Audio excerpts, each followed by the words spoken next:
What kind of job offers or feelers did you get when you were with the Steelers? How often does that happen on an NFL level? Oh, I never even entertained. I don't think it doesn't happen at all. I think when you're with a Okay. team like that, you're just trying to win year to year. My fear of failure far exceeded my desire to win. I did not want to fail and get fired. I mean, that was always over top of my head, and I just knew results-oriented business. And if you didn't produce, you're going to be asked to move on because that's just the nature of that profession. So I understood that getting into that profession, but you never think about the next job. At least I didn't, from my standpoint. Again, I've been in one place for a long period of time, Dan. I was in Pittsburgh for 15 years. I've been in CBS for 19 years. I'm not the kind of guy that's looking for the grass being greener on the other side. I like to be appreciated, and if I'm appreciated, you're gonna get the very best of me. And you know what? I appreciate being able to go to work while I am appreciated. But it's standard procedure in college football now. Why is that?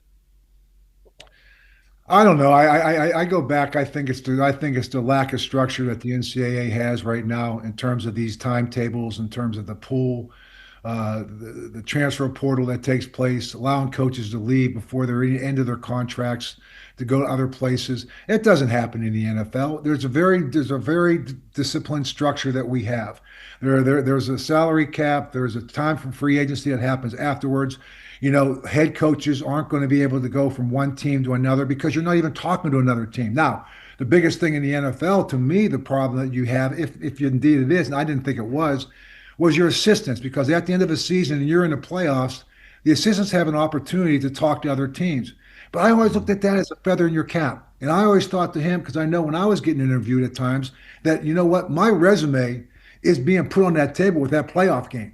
So I was more inspired to do well in that playoff game as opposed to thinking about putting your staff together, thinking about what you're going to do, and your mind isn't on the game. I don't think that's the case. So I don't think we have that in the National Football League. I think the NCAA is really it's the wild, wild west. I've said that out there. I said it yesterday. Went on a little bit of a rant. It's just a problem for me is that the people that get lost in this are the players and the message we're sending to them, the lack of trust that they're going to start having in our institutions, in our systems. Because you know what? That's what we're going to lose. Because you're telling them one thing and you're doing another thing. And then the other part of that is the entitlement that we now are doing with young players. When a quarterback is making $4 million a year and the lineman that's up there has got a 4 year scholarship and is getting paid nothing. Okay. But because you know what? 1% of the people in college are going to play pro.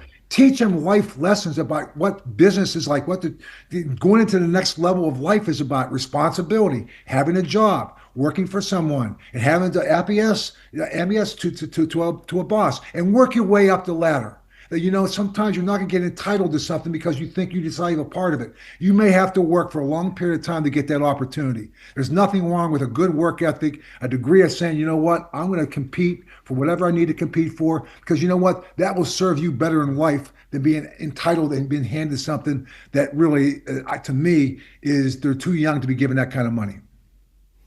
If you were the Ole Miss athletic director and Lane Kiffin said to you, "Hey, I want to coach this team in the playoffs," you would have said, You decided to go to LSU. Thank you and goodbye.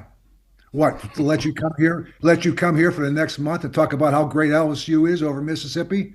You kidding me? Seriously? To even ask for that question is like that's arrogance. That's arrogance. I think what happened there is a disgrace to the coaching profession because I would just say this. The coaching profession is about developing young men. It's not about chasing the greener grass to somewhere else and be an ambulance chaser and go, oh, I can fix you. And then when you fix that, let me go here and fix that. It's about developing young men. It's about trying to create tradition, pageantry for the institution that you work for. We had rivalry weekend we just came off of. What's a rivalry anymore? What's a conference anymore? I'm telling you, we're losing some of the very core fiber of things that we have grown up loving about college football. And we're watching it deteriorate right before our eyes.